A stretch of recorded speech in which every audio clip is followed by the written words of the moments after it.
Upacara ya ke IKN ya, atau mungkin kita hanya menyaksikan dari bawah. Kita sudah merdeka 79 tahun. Tapi apakah benar-benar merdeka? Hari ini kita belajar dari firman Tuhan. Kita baca firman Tuhan dari Yohanes 8 ayat 30 sampai 36.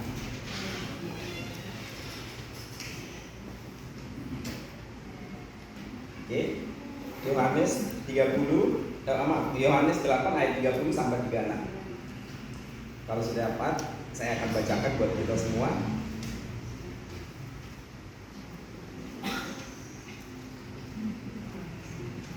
Oke, saya akan bacakan buat kita semua.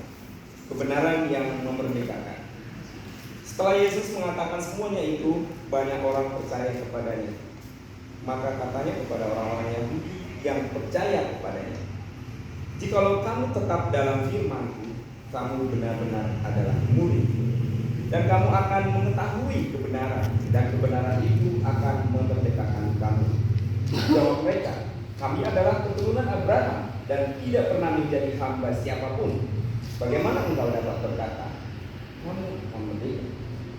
Kata Yesus kepada mereka, "Aku berkata kepadamu, sesungguhnya setiap orang yang berbuat dosa adalah hamba dosa.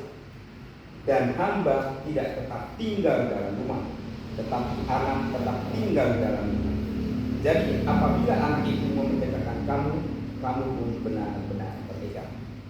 Amin. Bapak Ibu yang terkasih dalam Tuhan, tadi sudah saya singgung sedikit bagaimana bangsa Indonesia telah merdeka 79 tahun. Dan kita baru saja memperingatinya seminggu yang lalu. Kalau kita lihat sejarah bangsa kita harusnya bersyukur ketika kita bisa mengalami kemerdekaan. Tapi seiring dengan waktu kita bisa lihat bagaimana dulu Presiden Soekarno berkata, "Aku mengusir penjajah dengan senjata, dengan berperang. Tapi kamu akan sulit karena kenapa? Kamu akan melawan bangsa musuh." Dari situ kita bisa melihat sesungguhnya kemerdekaan di negara kita itu belum terlihat secara utuh dan utuh. Kenapa? Karena masih banyak korupsi, masih banyak kelaparan, masih banyak kemiskinan. Jadi sejatinya kemerdekaan itu belum merata di seluruh negeri tanah air. Sekarang kita masuk kebenaran firman Tuhan. Kita sebagai orang percaya harusnya kita merdeka. Kenapa kita merdeka? Karena kebenaran yang memerdekakan. Siapa itu kebenaran? Dia adalah Kristus Tuhan yang telah mati di kayu salib. Tidak semua orang bisa mengalami itu. Orang yang tidak percaya di dalam Tuhan, dia akan mati. Kenapa? Karena dia ada di dalam dosa. Tapi firman Tuhan hari ini mengingatkan kita bahwa kita adalah orang yang merdeka. Kita bisa merdeka karena kita dibebaskan oleh Kristus lewat kematian yang di kayu salib. Makanya Kristus adalah sang kebenaran. Kristus adalah Tuhan yang telah datang ke dunia untuk membebaskan kita dari dosa. Kalau tidak, kita akan mati. Kenapa? Karena kita tidak akan pernah bebas dari kehidupan kita orang berdosa. Kenapa? Jelas upah dosa adalah maut. Harusnya kita mati binasa karena dosa dan pelanggaran kita. Kalau kita baca di Efesus 2 ayat 1 sampai 10, pada dasarnya kita semua ini orang-orang yang harusnya dimurkai. Kenapa? Karena kita hidup di dalam pikiran yang salah, perbuatan yang salah, perilaku yang salah. Tetapi karena Kristus yang telah datang ke dunia, kebenaran yang sejati itu memerdekakan kita. Supaya kita benar-benar merdeka. Apa itu? Kita harus tinggal atau kita harus melakukan apa yang kita mau. Itu apa? Kita lihat di ayat 30. Setelah Yesus mengatakan semuanya itu, banyak orang yang percaya kepadanya. Maka katanya kepada orang Yahudi yang percaya kepadanya, "Jikalau kamu tetap dalam firman, kamu benar-benar adalah murid." Kita bisa merdeka ketika kita ada dalam firman Tuhan. Ketika kita mengalami firman Tuhan, ketika kita melakukan firman Tuhan di dalam diri kita. Jadi firman Tuhan ini yang akan memerdekakan. Kalau kita lihat, kita baca sejarah, kita lihat siapa yang di Alkitab yang bisa benar-benar merdeka karena kebenaran Tuhan.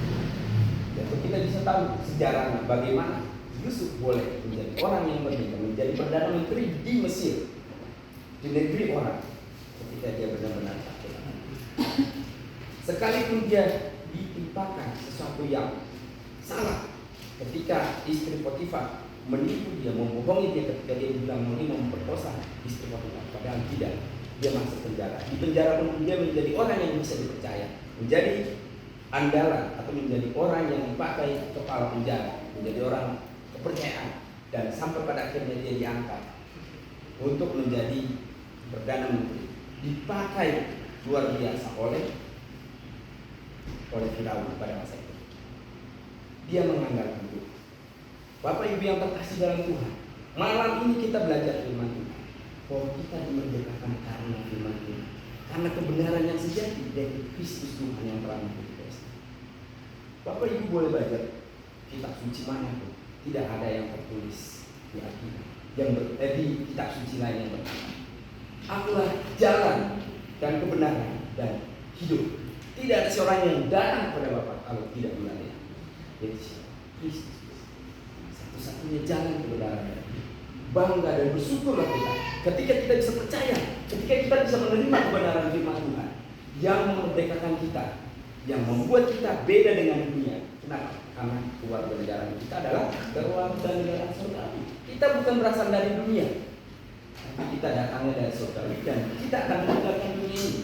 Oleh karena itu, kebenaran itu harusnya memampukan kita supaya kita bisa merdeka, bisa benar-benar hidup di dalam benar. Tentunya ada dua. Sebagai orang merdeka harusnya ada dua. Ya, seharusnya ada dua. Buah apa yang harus kita hidupi sebagai orang percaya, sebagai orang yang sudah ditebus, sebagai orang yang benar-benar merdeka?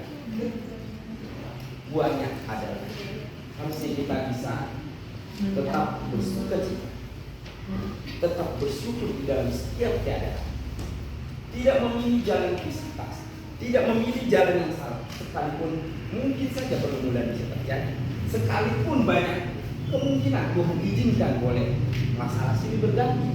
Bagaimana Ayub diizinkan Tuhan? Tak ada seorang yang saleh menimba bumi seperti Ayub, tapi Tuhan izinkan untuk boleh dicoba iblis. Tapi dia bilang, dengan telanjang aku datang, dengan telanjang pula aku kembali. Dia bilang, istrinya suruh mengutuk Tuhan dan bilang, dia bilang, hai kamu seorang bilang, masa kau mau menerima yang baik saja, yang buruk tidak kamu terima. Dia percaya bahwa apa yang dia alami Ayub itu karena Tuhan berkenan ingin menguji kemurnian iman. Bisa jadi hal yang sama terjadi. Kita sebagai orang percaya, tapi ingat jangan pernah takut. Daud juga mengalami hal yang sama ketika dia jatuh pada dosa. Dia minta ampun dan dia mengingat Tuhan. Dan ketika dia ditegur oleh Nabi Nathan, dia menyadari kesalahan itu dan dia minta ampun dan sungguh bertobat. Dan pada akhirnya dia menyadari dan mengandalkan bahwa hidupnya karena kemurahan Tuhan, hidupnya karena pertolongan Tuhan. Dan dia pada akhirnya berkata, sekalipun aku masuk ke dalam lembah peperangan, aku tidak takut, sebab gadamu dan tongkatmu yang akan mendukungnya, yang akan memelihara. Harusnya itulah menjadi iman kita semua sebagai orang percaya. Sekalipun kesulitan mungkin bisa terjadi. Kenapa? Karena dunia ini penuh dengan dosa. Karena konsekuensi dosa ada yang harus kita tanggung. Tetapi ingat, percayalah bahwa Tuhan akan memberkati. Sekalipun kita ada di dalam kesulitan, sekalipun kita dalam pergumulan, ingat, jangan lupa Tuhan. Jangan milih jalan yang salah, tapi ingatlah kebenaran firman Tuhan yang memerdekakan kita, yang telah memberikan anugerah yang begitu besar. Dan kita harus bangga sebagai orang percaya, bisa mengenal Tuhan lewat firman Tuhan yang dibagikan, lewat firman Tuhan yang kita terima di gereja kita masing-masing, dimanapun kita ada, atau lewat persekutuan seperti ini, yang bisa menguatkan kita, yang bisa menolong kita supaya kita sungguh-sungguh percaya, sungguh-sungguh menikmati kebenaran sejati yang mampu memerdekakan kita. Harusnya kita tidak sama lagi seperti dunia yang memilih jalannya sendiri, memilih pemikirannya sendiri. Tapi firman Tuhan bilang, andalkanlah Tuhan dalam setiap waktu. Percayalah kepada Tuhan dengan segenap hati, karena Tuhan yang akan mampu menolong setiap kita, dari setiap pergumulan, dari setiap permasalahan. Oleh karena itu Bapak Ibu yang terkasih dalam Tuhan, kiranya firman Tuhan pada malam hari ini bisa menguatkan kita, bisa menolong kita, bisa mengingatkan kita bahwa kita sudah ditebus oleh Kristus lewat kematian dan kebangkitan. Harusnya itu membuat kita benar-benar merdeka. Seperti firman Tuhan hari ini, kebenaran yang memerdekakan. Kita harus bangga, kita harus bersyukur bahwa Kristus telah mati di atas kayu salib untuk menebus kita. Yang hina, yang tidak pantas, supaya kita boleh hidup yang berkemenangan, hidup yang benar, terlebih kita dimerdekakan dari dosa, sehingga kita tidak menjadi hamba dosa, tapi kita karena dimerdekakan maka kita menjadi anak-anak yang boleh menikmati hubungan yang baik, kebersamaan dengan Tuhan. Kita tidak ada di luar rumah Allah, tapi kita bersama-sama dengan Allah karena kita adalah anak Allah ketika kita ditebus, ketika kita dibenarkan oleh Tuhan melalui Kristus Tuhan Sang Juru Selamat yang telah datang ke dunia untuk menebus dosa dan kesalahan kita. Kalau bangsa Indonesia sudah merdeka 79 tahun, saya tidak tahu kita semua apakah kita benar-benar merdeka secara iman kepada Tuhan, kepada Kristus.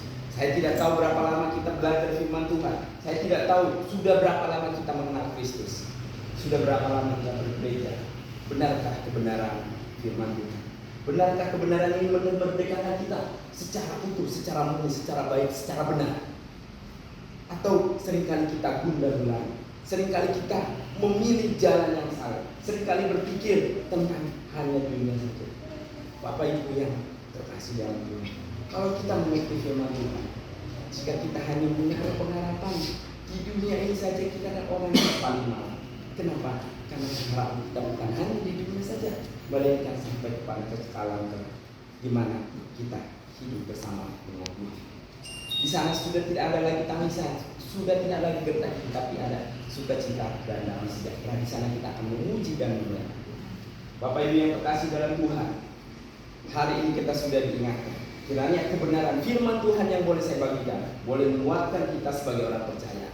Baik anak-anak, baik anak muda, baik orang tua, baik dari segala usia.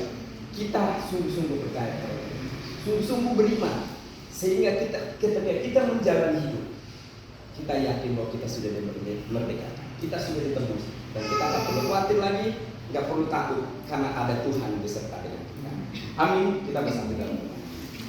Bapak yang baik, terima kasih untuk kebenaran firman Tuhan yang boleh kami dengar pada malam hari ini. Dimana kita boleh diingatkan bahwa kami telah dimerdekakan oleh kebenaran firman Tuhan. Oleh karena itu Tuhan, tolong setiap kami, bahwa kami bisa benar-benar merdeka ketika firman-Mu ada di dalam kami. Oleh karena itu Tuhan, ingatkan kami senantiasa supaya kami cinta akan kebenaran firman Tuhan. Kami memiliki kerinduan untuk belajar firman Tuhan hari lepas hari, secara pribadi mempunyai hubungan yang baik dengan Tuhan, sehingga kami boleh dimerdekakan oleh kebenaran firman-Mu, oleh firman Tuhan yang menolong kami, yang memimpin kami, yang menuntun hidup kami hari lepas hari.